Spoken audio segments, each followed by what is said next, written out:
बिस्मिल्लाहिर्रहमानिर्रहीम अस्सलामुअलैकुम ब्रामाओ की हाल चाल है जनाब ठीक ठाक हो तुसी थंबनेल वगैरह ते वेख लिया होना अंदाज़ा ला लिया होना कि अज मैं किहड़ी चीज़ तुहानू जेहड़ा विखान चला। अगर तुसी न्यू आए हो तो जनाब मेरे यूट्यूब चैनल को सब्सक्राइब कर लो और अगर पुराने हो तो आपने कमेंट्स करना है कि साडी नारे दे नाल की होया है, कित्थों पानी जेहड़ा है ओ टोटियाल जान लग पिया जनाब। ये सारा तुसी वेख के जाना। हुण चलदे आं मोटरसाइकिल उत्ते बन्नदे आं और ओह उत्थे सामने नार है साडी ते उत्थे जाके तुहानू विखाने एक ऐसी जगह विखान जा रहे हैं कि जित्थों सुबह सुबह जेहड़ी मेरी चिट्टी गड्डी है ना ये डिग चली आई। अल्लाह पाक खैर कीती है, अल्लाह पाक करम कीता है ते ये बच गई है। हुण हो मैं तुहानू जगह विखाउण चला। चलो ये बिस्मिल्लाहिर्रहमानिर्रहीम। आओ भाईजान आओ पीछे बैठो भाई, आओ भाई।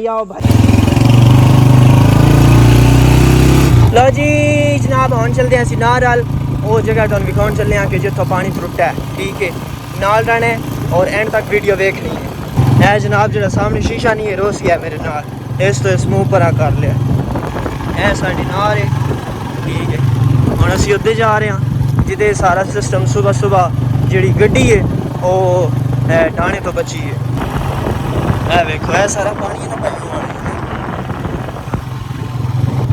ओए होए होए होए होए होए होए होए होए। असल च मैं सुबह इस वास्ते इत्थे नहीं आया। ठीक है सुबह जेड़ा वो सन लेट होंदी पई आई असी जाना आई स्कूल अपने। ठीक है इस वजह तो मैं इत्थे नहीं आया। हुण बकायदा तुहानू मैं भाई को इंटरव्यू भी लैने कि उन्हां नाल सवेरे सवेरे जेड़ा वो की होया इस टाइम तुसीं वेखो ए नार है।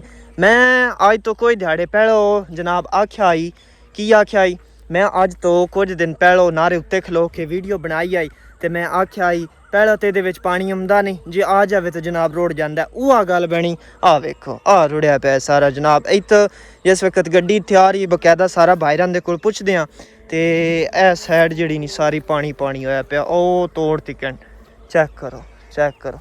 अच्छा भाई जी सुनाओ सूरत हाल ते जनाब इन्हां वेख लईए हैं ते जिस वक्त सुबह गड्डी लैके आए हो हैं उस वेले कोई सूरत हाल दे बारे सन दसो तुहानू की महसूस होया? सुबह गड्डी लैके जिस टाइम आया ना उस रूटा नहीं जेड़ा पिया सामने वेखो ना जी ये सिर्फ ये डिग्गी आई। अच्छा बाकी यार सारा ठीक है सारा ठीक आई। ठीक है मैं एक बार सोचा भाई इधर साइड तो कर काट लेना गड्डी जी।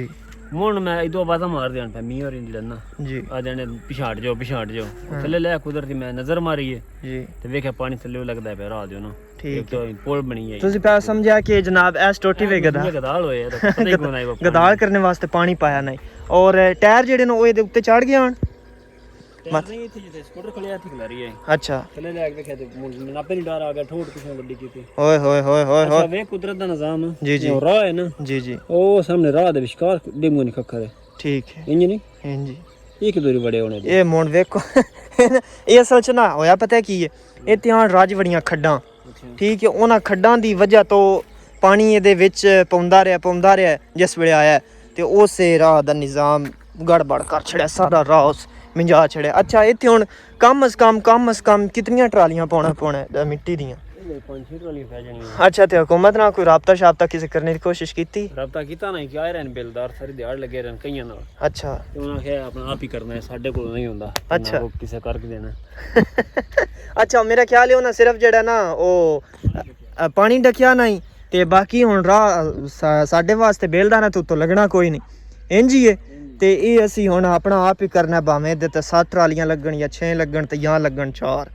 ठीक हो गया समझ आ गई जनाब ए सूरत हाल बनी है।